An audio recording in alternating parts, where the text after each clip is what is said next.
So we all think we know NASA, right? They're our window to the universe. But what if the official story isn't the whole story? Today, we're diving into the claims from a text called NASA's Untold Truths. It's a narrative that suggests what's happening behind the scenes is way more incredible than anything they're showing us. And that quote right there, that's really the heart of this whole thing.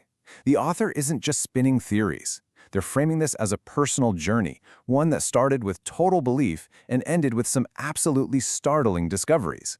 The argument is that this isn't just speculation, it's being driven by hard evidence. So what is it that we're not being told? Well, according to this source, the clues are literally everywhere, from our own cosmic backyard to the deepest, darkest corners of space. And that's exactly where we're going to start. All right, we're starting close to home, where humanity first took its first steps off-world.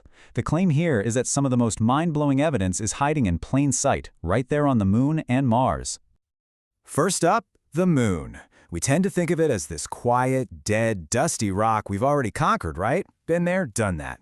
But the narrative here is that this is a massive oversimplification, one that's designed to hide what's really going on up there, a labyrinth of unexplained stuff. And the source gets pretty specific. It points to images from the Lunar Reconnaissance Orbiter and says, hey, those geometric patterns, they're not just rocks. It talks about how the Apollo missions recorded moonquakes that were way too strong to be natural. And then there's this really bizarre claim that the Apollo 10 crew heard some kind of strange music while they were over the far side of the Moon, a piece of the broadcast that conveniently went missing later on. So you can see the two sides of the coin here, right? The official line explains all this away as tricks of light and shadow, or just normal geology. But the source material argues that, you know what? Those explanations just don't cut it. They insist it's all pointing to something much, much bigger. From the Moon, the story jumps over to Mars. For years, the public narrative has been this constant search for ancient life. But this source claims the evidence hints at something happening on the red planet right now.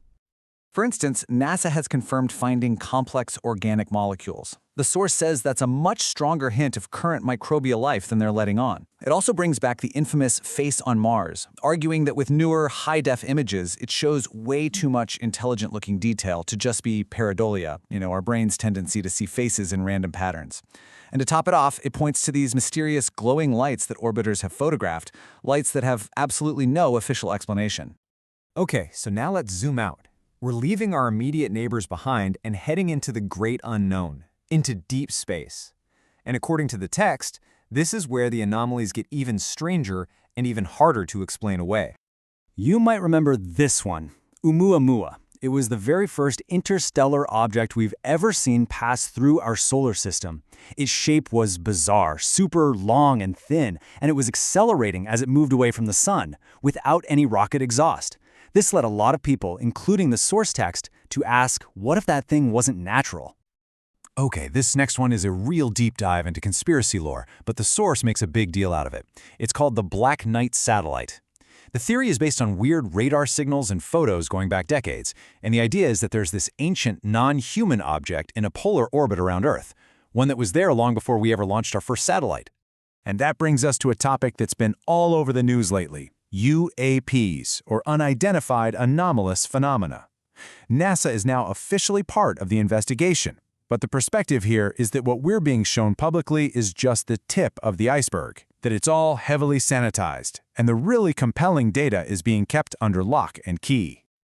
So, from the farthest reaches of space, the narrative suddenly pulls a U-turn and brings us right back down to Earth. The allegation is that some of the biggest secrets aren't out there at all.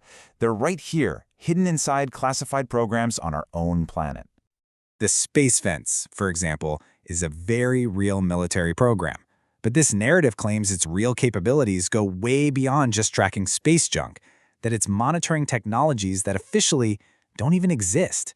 The claims then get even wilder, talking about secret weather control projects and, maybe most radical of all, the existence of so-called breakaway civilizations.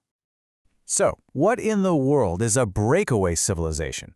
Well, the theory presented here is that certain secret groups develop technology so far beyond what's public, we're talking anti-gravity, free energy, the whole shebang, that they now operate as a completely separate, hidden society with their own advanced space program. It's a truly mind-bending idea. So, after laying out all of these incredible claims, where does that leave us? Well, the source text pivots to the future, framing all these alleged secrets not just as cosmic curiosities, but as actual roadblocks to humanity's progress. I mean, think about the Artemis mission. Officially, the big goal is to go to the moon's south pole to mine for water ice. But the source asks a very pointed question. Is there another, bigger reason for this sudden, intense race back to one very specific spot on the moon? And then there's planetary defense. It's a real thing, of course, but the source pushes it further. It asks if crucial information about potential threats, whether they're asteroids or something else entirely, is being deliberately kept from the public. Ultimately, the source doesn't just point out problems, it offers a solution. It concludes with a call for total and complete transparency, for an open space agency where all data, every image, every finding is made public for everyone to see. The text suggests a move like that would just fast-forward human progress like nothing else. And this is the final question it leaves us with. If the claims we've just talked about were true, if everything was put out on the table, how would that change our world? Our technology, our society, our whole understanding of the universe and our place in it? It's a thought that really challenges you to look up at the night sky and wonder, what do we really know?